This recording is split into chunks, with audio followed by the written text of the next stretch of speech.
4 reasons why Abhimanyu was killed. भगवान श्री कृष्ण ने क्यों नहीं बचाया था अभिमन्यु को? महाभारत के युद्ध में भगवान श्री कृष्ण की चाल और नीति का अत्यंत महत्वपूर्ण स्थान था। श्री कृष्ण को उनकी सूझबूझ और कूटनीति के लिए जाना जाता है। ऐसा कहा जाता है कि अर्जुन के पुत्र अभिमन्यु को चक्रव्यूह भेदने का आदेश श्री कृष्ण की गहरी योजना का हिस्सा था। अभिमन्यु एक पराक्रमी और वीर योद्धा थे, लेकिन उनकी उम्र और अनुभव की सीमाएं थी। वे चक्रव्यूह के भीतर प्रवेश करने की कला में निपुण थे, लेकिन दुर्भाग्यवश वे इससे बाहर निकलने का तरीका नहीं जानते थे। यह बात श्री कृष्ण के साथ साथ पांडवों को भी ज्ञात थी। फिर भी उन्हें चक्रव्यूह में भेजा गया, क्योंकि युद्ध की परिस्थितियां इसे आवश्यक बना रही थी। अभिमन्यु जैसे ही चक्रव्यूह में प्रविष्ट हुए, कौरवों के प्रमुख योद्धाओं ने उन्हें चारों ओर से घेर लिया। उन पर जयद्रथ, कर्ण, द्रोणाचार्य, दुर्योधन, शकुनी सहित अन्य प्रमुख योद्धाओं ने मिलकर आक्रमण किया। यह आक्रमण न केवल अभिमन्यु की वीरता की परीक्षा थी, बल्कि युद्ध के नियमों का भी खुला उल्लंघन था। महाभारत के युद्ध में यह स्पष्ट था कि एक समय पर एक योद्धा दूसरे योद्धा से अकेले युद्ध करेगा, लेकिन अभिमन्यु के साथ यह नियम पूरी तरह तोड़ा गया। उन्हें 7 महान योद्धाओं ने मिलकर धोखे और अत्याचार पूर्वक मार डाला। यह घटना युद्ध के नियमों के विपरीत थी और इसकी निंदा भी की गई थी। ऐसा कहा जाता है कि यह श्री कृष्ण की चाल थी। श्री कृष्ण महाभारत के युद्ध को केवल शस्त्र बल से नहीं, बल्कि मानसिक और रणनीतिक बल से भी संचालित कर रहे थे। वे जानते थे कि युद्ध में कौरव पक्ष ने पहले ही नियमों का उल्लंघन कर दिया था। यदि एक बार नियम तोड़ा जाता है, तो वह सभी के लिए खुला हो जाता है। श्री कृष्ण ने यह सुनिश्चित किया कि कौरवों द्वारा नियमों का उल्लंघन पांडवों के पक्ष में भी न्यायसंगत प्रतिक्रिया के रूप में सामने आए। अभिमन्यु की निर्मम हत्या के बाद अर्जुन को भीषण क्रोध आया और उन्होंने प्रतिज्ञा की कि अगले दिन सूर्यास्त से पहले वे जयद्रथ का वध करेंगे। यदि वे ऐसा करने में असफल होते, तो स्वयं को अग्नि में भस्म कर लेंगे। यह प्रतिज्ञा और अर्जुन का आक्रोश श्री कृष्ण की योजना का एक हिस्सा था, जो कि महाभारत के युद्ध में निर्णायक मोड़ साबित हुआ। श्री कृष्ण ने युद्ध के इस घटनाक्रम के माध्यम से यह भी स्पष्ट किया कि जब एक पक्ष अन्याय और अधर्म के मार्ग पर चलता है, तो दूसरे पक्ष को भी नियमों के उल्लंघन का अवसर मिलता है। उनका यह दृष्टिकोण केवल चतुराई या चाल नहीं थी, बल्कि न्याय की स्थापना के लिए एक रणनीति थी। महाभारत के युद्ध के दौरान अभिमन्यु का चक्रव्यूह में प्रवेश एक अत्यंत महत्वपूर्ण और दुखद घटना थी। यह पहले से योजना बनाई गई थी कि अभिमन्यु व्यूह को भेदेगा और उसके पीछे अन्य पांडव योद्धा जैसे भीम, सात्यकी, नकुल और सहदेव भी उसका अनुसरण करते हुए चक्रव्यूह के भीतर प्रवेश करेंगे। उस समय यह सोचा गया था कि अभिमन्यु व्यूह की प्रथम रेखा को तोड़ देगा और जैसे ही यह मार्ग खुलेगा, शेष योद्धा आसानी से उसके पीछे पीछे चक्रव्यूह के भीतर प्रवेश कर सकेंगे। यह योजना प्रभावी लग रही थी, क्योंकि अभिमन्यु में चक्रव्यूह भेदने की अद्वितीय क्षमता थी। अभिमन्यु ने अपने अद्वितीय कौशल का प्रदर्शन करते हुए चक्रव्यूह की पहली पंक्ति को तोड़ दिया और सफलतापूर्वक भीतर प्रवेश कर गया। उसका धनुर्विद्या में कौशल और वीरता ऐसी थी कि कौरव सेना उसकी शक्ति के सामने घबराने लगी। परंतु जैसे ही अभिमन्यु व्यूह के भीतर गया, कौरवों के अनुभवी और कुशल सेनापतियों ने तुरंत ही चक्रव्यूह को पुनः संगठित कर लिया। उन्होंने न केवल उसे फिर से संरचित किया, बल्कि उसे पहले से भी अधिक मजबूत और कठिन बना दिया, ताकि किसी भी अन्य योद्धा के लिए भीतर प्रवेश करना असंभव हो जाए। यह युद्ध की रणनीति का एक उत्कृष्ट उदाहरण था, जो कौरव पक्ष ने कुशलता से लागू किया।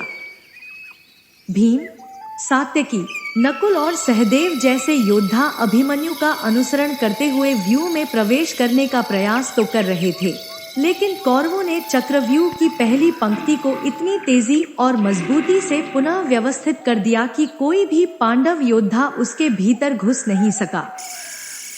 चक्रव्यूह की संरचना ऐसी हो गई कि जैसे ही अभिमन्यु अंदर गया, उसके पीछे की रेखाएं पूरी तरह से बंद हो गईं। इसके परिणामस्वरूप अभिमन्यु चक्रव्यूह के भीतर अकेले रह गए। उनकी वीरता और कौशल के बावजूद उनके साथ कोई अन्य योद्धा अंदर प्रवेश नहीं कर सका। यह युद्ध के नियमों और रणनीतियों का एक भयावह उदाहरण था, जहां एक योद्धा को भीतर फंसाकर उसके साथियों को बाहर ही रोक दिया गया। इस स्थिति ने अभिमन्यु को अत्यधिक कठिनाई में डाल दिया। वह न केवल चक्रव्यूह के भीतर गहराई तक पहुंचते जा रहा था, बल्कि पूरी तरह से अकेला था। यह एक अत्यंत विषम और कठिन परिस्थिति थी। भीम, सात्यकी, नकुल और सहदेव जैसे महान योद्धा भी, जो अपनी वीरता और कौशल के लिए प्रसिद्ध थे, अभिमन्यु के साथ जुड़ने में असमर्थ रहे। युद्ध के इस मोड़ पर यह स्पष्ट हो गया था कि अभिमन्यु को अब अपनी शक्ति और कौशल के दम पर ही इस विशाल चक्रव्यूह का सामना करना होगा, और उसे सहायता मिलने की संभावना नहीं थी। अभिमन्यु के पास असाधारण वीरता थी, लेकिन कौरवों की संगठित और सामूहिक रणनीति ने उसे एक अत्यंत असहाय स्थिति में ला दिया। चक्रव्यूह की रचना में जितनी जटिलता थी, उतनी ही तेजी से उसे पुनः व्यवस्थित किया गया, और इस वजह से अभिमन्यु को भीतर जाने के बाद कोई सहायता नहीं मिल सकी। अभिमन्यु का चक्रव्यूह में अकेले प्रवेश और उनकी इस स्थिति में लड़ाई महाभारत की एक अत्यंत त्रासदीपूर्ण घटना थी। वह चक्रव्यूह के भीतर गहराई तक जाता गया, परंतु नितांत अकेला, जहां न कोई उसका साथी था, न कोई सहायता। यह युद्ध का एक दुखद और साहसिक पहलू था, जहां एक वीर योद्धा अपनी वीरता और धैर्य के साथ अंत तक लड़ा, लेकिन उसे अंततः रणनीति के तहत अकेला छोड़ दिया गया। अभिमन्यु के लिए चक्रव्यूह में प्रवेश एक वीरतापूर्ण लेकिन अत्यंत चुनौतीपूर्ण और थकाऊ अनुभव था। जब उन्होंने चक्रव्यूह की पहली पंक्तियों को भेदते हुए भीतर प्रवेश किया, तब उनकी वीरता और युद्धकला का सभी ने लोहा माना। अभिमन्यु अकेले ही बड़े पराक्रम के साथ कौरवों के योद्धाओं का सामना कर रहे थे, और उनके समक्ष आने वाली हर चुनौती का वे धैर्यपूर्वक और कुशलता से सामना कर रहे थे। परंतु जैसे जैसे वे चक्रव्यूह के और अंदर बढ़ते गए, उनके सामने खड़े योद्धाओं की संख्या और उनका कौशल भी बढ़ता गया। चक्रव्यूह की संरचना का केंद्र सबसे कठिन और जटिल होता है, जहां कौरवों ने अपने सबसे पराक्रमी योद्धाओं को तैनात कर रखा था। इन योद्धाओं ने अब तक युद्ध में कोई सक्रिय भाग नहीं लिया था, और वे तरोताजा और पूर्ण ऊर्जा के साथ अभिमन्यु की प्रतीक्षा कर रहे थे। वहीं दूसरी ओर अभिमन्यु लगातार युद्ध करते हुए मानसिक और शारीरिक रूप से थक चुके थे। उन्होंने चक्रव्यूह की कई परतों को पार कर लिया था, जिसमें उनकी शक्ति और ऊर्जा का काफी ह्रास हो चुका था। युद्ध के दौरान लगातार कई योद्धाओं के साथ लड़ते लड़ते उनकी शारीरिक थकान बढ़ती गई। मानसिक रूप से भी वे अत्यधिक दबाव में थे, क्योंकि वे जानते थे कि उन्हें चक्रव्यूह से बाहर निकलने का तरीका नहीं आता, और उनके पीछे से कोई अन्य पांडव योद्धा भी उन्हें सहायता देने के लिए अंदर नहीं आ सका था। इस परिस्थिति में अभिमन्यु को न केवल शारीरिक बल्कि मानसिक थकावट का भी सामना करना पड़ रहा था, जो कि किसी भी योद्धा के लिए सबसे बड़ी चुनौती होती है। कौरव पक्ष के योद्धा जैसे कर्ण, द्रोणाचार्य, जयद्रथ और अन्य जो चक्रव्यूह के अंदर तैनात थे, वे अब तक युद्ध में सीधे रूप से शामिल नहीं हुए थे। उन्होंने अभिमन्यु को थका हुआ देखा और जानते थे कि उनकी थकावट को उनके खिलाफ एक हथियार के रूप में इस्तेमाल किया जा सकता है। वे तरोताजा और पूरी ऊर्जा से भरे हुए थे, क्योंकि अब तक वे केवल अपने स्थानों पर खड़े होकर अभिमन्यु के चक्रव्यूह में आने की प्रतीक्षा कर रहे थे। ऐसे में जब अभिमन्यु उनके सामने पहुंचे, वे पहले से ही मानसिक रूप से तैयार और शारीरिक रूप से पूरी तरह से सक्षम थे। इसके विपरीत अभिमन्यु अकेले लड़ते लड़ते पहले ही काफी थक चुके थे और उनके लिए अब इतनी बड़ी संख्या में ताजगी से भरे योद्धाओं का सामना करना अत्यधिक कठिन था। अगर अभिमन्यु को चक्रव्यूह से बाहर निकलने की कला का ज्ञान होता तो संभवतः वे इस परिस्थिति से बच सकते थे। वे चक्रव्यूह के भीतर अधिक देर तक न रहते और बाहर निकलने का मार्ग खोज लेते, या यदि अन्य पांडव योद्धा जैसे भीम, नकुल, सहदेव या सात्यकी उनके साथ चक्रव्यूह के भीतर प्रवेश कर पाते तो वे उनकी सहायता कर सकते थे और मिलकर वे कौरवों का सामना कर सकते थे। लेकिन दुर्भाग्यवश ऐसा नहीं हो सका। अभिमन्यु को अपने शौर्य और पराक्रम के बावजूद अकेले ही इतनी बड़ी संख्या में दुश्मनों का सामना करना पड़ा। शारीरिक थकान के अलावा मानसिक थकान भी अभिमन्यु के लिए एक बड़ी चुनौती थी।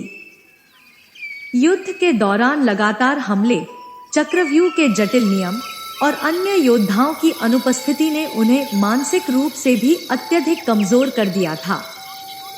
जब एक योद्धा मानसिक रूप से थक जाता है तो उसका निर्णय लेने की क्षमता और उसका युद्ध कौशल प्रभावित होता है। अभिमन्यु को इस स्थिति में आकर अपनी शारीरिक और मानसिक सीमाओं का सामना करना पड़ा और उनका शरीर उतना सशक्त नहीं रह गया था जितना कि चक्रव्यूह में प्रवेश करते समय था। अंततः थकान के कारण अभिमन्यु की शक्ति कमजोर पड़ने लगी। उनकी गति धीमी हो गई और उनका वार भी अब पहले जैसा सशक्त और तीव्र नहीं था। इस स्थिति का कौरव योद्धाओं ने पूरा लाभ उठाया। उन्होंने एक एक करके अभिमन्यु पर हमले किए और धीरे धीरे उन्हें कमजोर करते गए।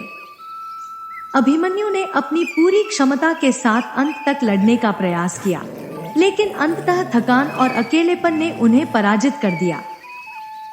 अभिमन्यु का यह संघर्ष महाभारत के युद्ध का एक ऐसा प्रसंग है जो हमें यह सिखाता है कि शारीरिक शक्ति और वीरता के साथ साथ युद्ध में मानसिक स्थिरता और सामरिक सहयोग भी अत्यंत महत्वपूर्ण होते हैं। अभिमन्यु की वीरता उनकी थकान के बावजूद अद्वितीय थी, लेकिन थकान और अकेलापन एक वीर योद्धा के लिए सबसे कठिन बाधा बन गया। महाभारत के युद्ध के दौरान अर्जुन के पुत्र अभिमन्यु का चक्रव्यूह में प्रवेश एक अत्यंत महत्वपूर्ण और संवेदनशील घटना थी। अभिमन्यु को पांडव सेना की ओर से यह जिम्मेदारी सौंपी गई थी कि वे कौरवों के चक्रव्यूह को भेदें। अभिमन्यु, जो अपनी अल्पायु में ही वीरता और युद्ध कौशल के लिए प्रसिद्ध थे, ने इस चुनौती को स्वीकार किया और चक्रव्यूह के भीतर घुस गए। उनके पास चक्रव्यूह के कई चरणों को भेदने की अद्वितीय कला थी, लेकिन दुर्भाग्यवश वे उससे बाहर निकलने का तरीका नहीं जानते थे। यह बात पांडवों और कौरवों दोनों को मालूम थी, फिर भी अभिमन्यु ने निर्भीकता से आगे बढ़ने का निर्णय लिया। अभिमन्यु ने चक्रव्यूह में प्रवेश करने के बाद अपने अद्भुत युद्ध कौशल का प्रदर्शन किया। उन्होंने एक एक करके चक्रव्यूह के 6 चरणों को भेद दिया। उनकी वीरता और युद्ध कौशल ने कौरव सेना में हड़कंप मचा दिया।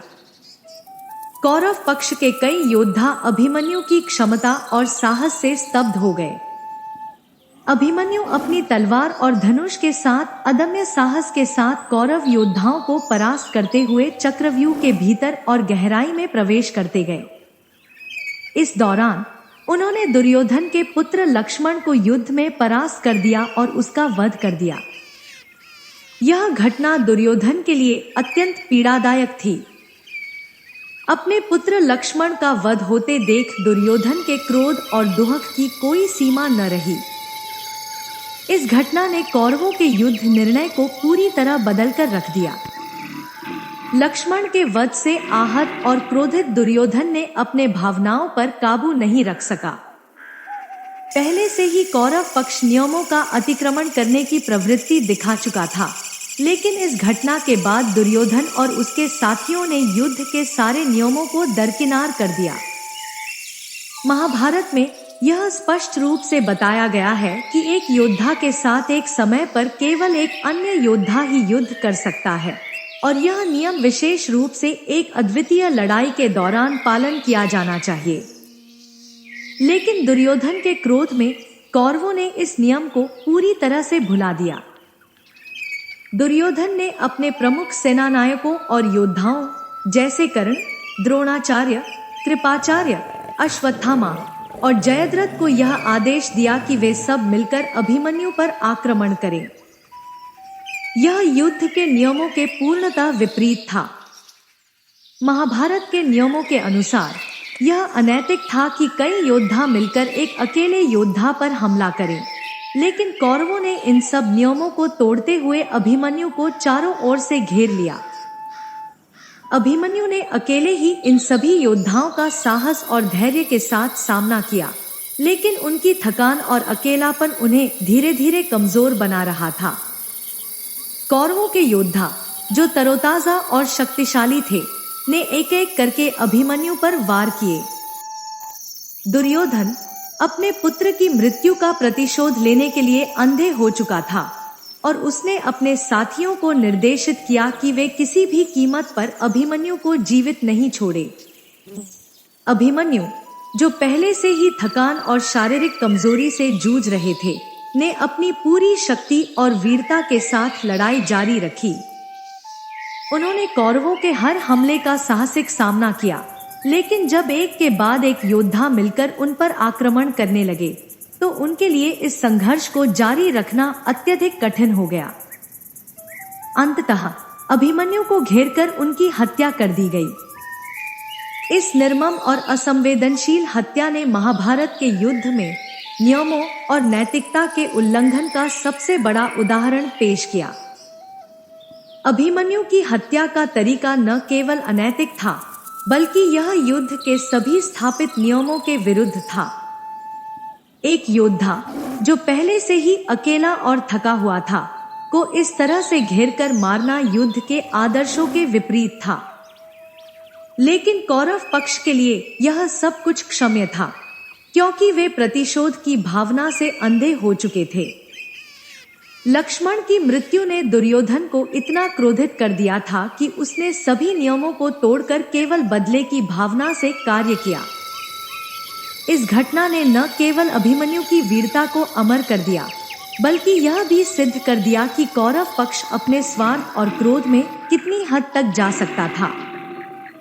अभिमन्यु की निर्मम हत्या ने महाभारत के युद्ध में एक नया मोड़ लाया, और यह घटना पांडव पक्ष के लिए अत्यधिक दुखदायी और आक्रोशपूर्ण थी। अभिमन्यु जब चक्रव्यूह के 7वें और अंतिम चरण पर पहुंचे तो वहां उनकी परीक्षा अपने चरम पर पहुंच गई। चक्रव्यूह की इस अंतिम परत पर सबसे अनुभवी और कुशल योद्धाओं को तैनात किया गया था, जिनका उद्देश्य था कि कोई भी योद्धा इस चरण को पार न कर सके।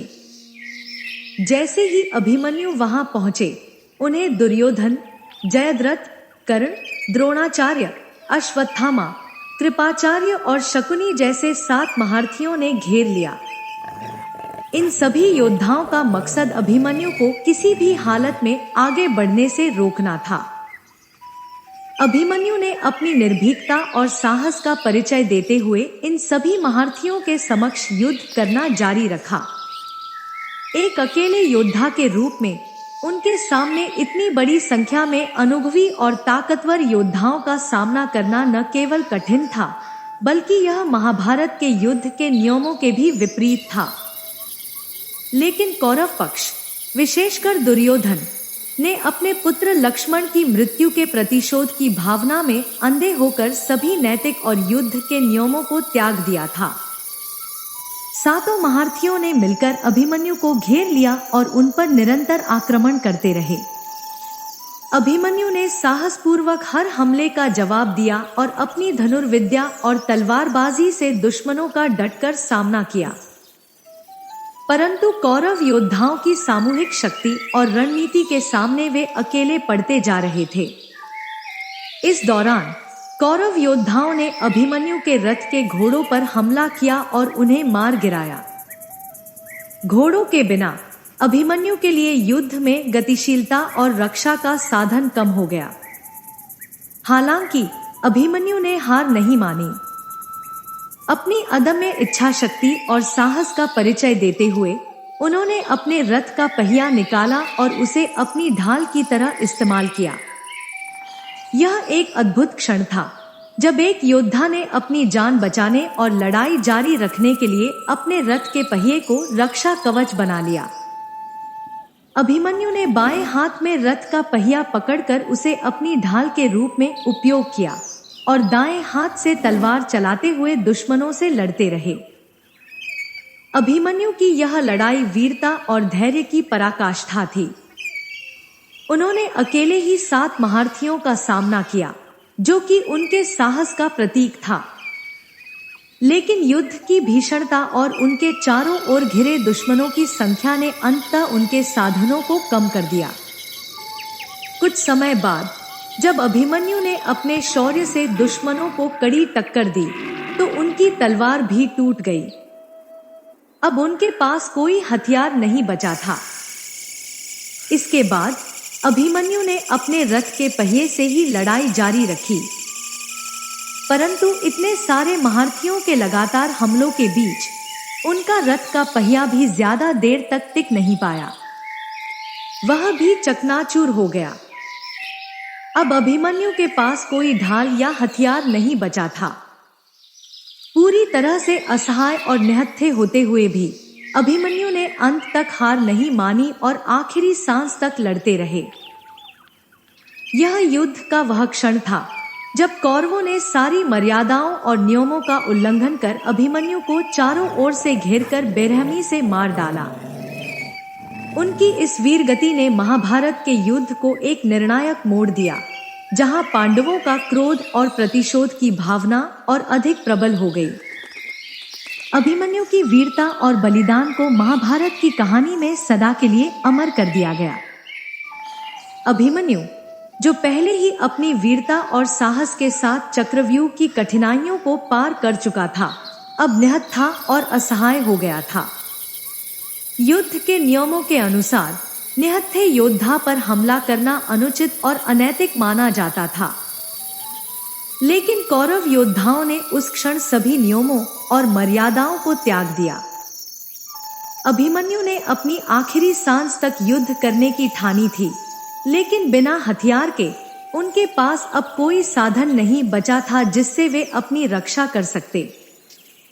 इस स्थिति का सबसे पहले फायदा उठाने वाला जयद्रथ था, जो कौरवों के साथ मिलकर पहले से ही अभिमन्यु को मारने के लिए योजना बना रहा था। जयद्रथ ने नियमों की पूरी तरह से अवहेलना करते हुए निहत्थे अभिमन्यु पर पीछे से एक जोरदार तलवार का वार किया। यह कायरता भरा हमला अभिमन्यु के लिए अत्यंत घातक सिद्ध हुआ।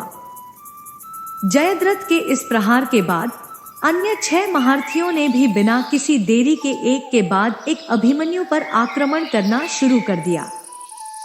अभिमन्यु, जो पहले ही निःशस्त्र और थका हुआ था, इन संयुक्त हमलों के सामने ज्यादा देर तक टिक नहीं सका।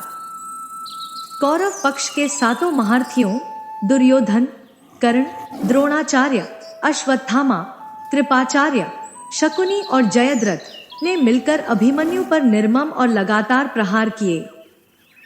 अभिमन्यु ने अपने आखिरी क्षण तक साहस के साथ सामना किया, लेकिन अंततः वे वीर गति को प्राप्त हो गए। उनका बलिदान न केवल उनकी वीरता का प्रतीक बना, बल्कि यह महाभारत के युद्ध के नैतिकता और नियमों के पूरी तरह टूटने का भी प्रतीक बन गया। जब यह दुखद समाचार अर्जुन तक पहुंचा, तो वे अत्यधिक क्रोधित हो गए। उनके प्रिय पुत्र अभिमन्यु की इस तरह से घेरकर हत्या की खबर ने अर्जुन के हृदय को आघात पहुंचाया।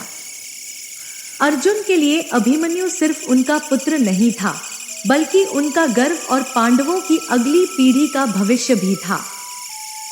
अभिमन्यु की इस निर्मम हत्या ने अर्जुन के भीतर बदले की आग जला दी। अर्जुन ने तुरंत शपथ ली कि वे अपने पुत्र की मृत्यु का प्रतिशोध लेकर रहेंगे। उनके क्रोध का पहला लक्ष्य जयद्रथ था, जिसने कायरतापूर्ण तरीके से पीछे से निहत्थे अभिमन्यु पर वार किया था। अर्जुन ने यह प्रतिज्ञा की कि वे अगले दिन सूर्यास्त से पहले जयद्रथ का वध करेंगे, चाहे इसके लिए उन्हें कोई भी कठिनाई का सामना क्यों न करना पड़े। यह प्रतिज्ञा न केवल अर्जुन के क्रोध और दुहक को दर्शाती थी, बल्कि यह भी संकेत था कि युद्ध अब और भी भयंकर और रक्तरंजित होने वाला था। अर्जुन की यह शपथ कौरव पक्ष के लिए एक गंभीर चुनौती थी, क्योंकि जयद्रथ को बचाने के लिए उन्हें हर संभव प्रयास करना था। अर्जुन की इस प्रतिज्ञा ने महाभारत के युद्ध में एक नया मोड़ ला दिया और अगले दिन का युद्ध अर्जुन और जयद्रथ के बीच प्रतिशोध की भावना से भरा हुआ था।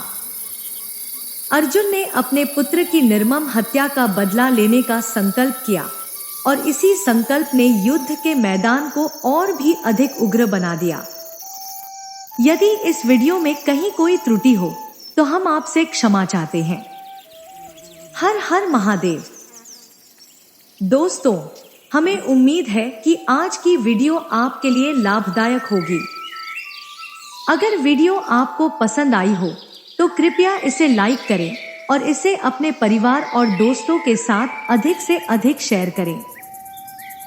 अगर आप हमारे चैनल बलवीर कोट्स पर नए हैं तो कृपया सब्सक्राइब करें और घंटी के बटन को दबाएं ताकि आपको हमारी सभी नई वीडियोस की सूचनाएं सबसे पहले मिले।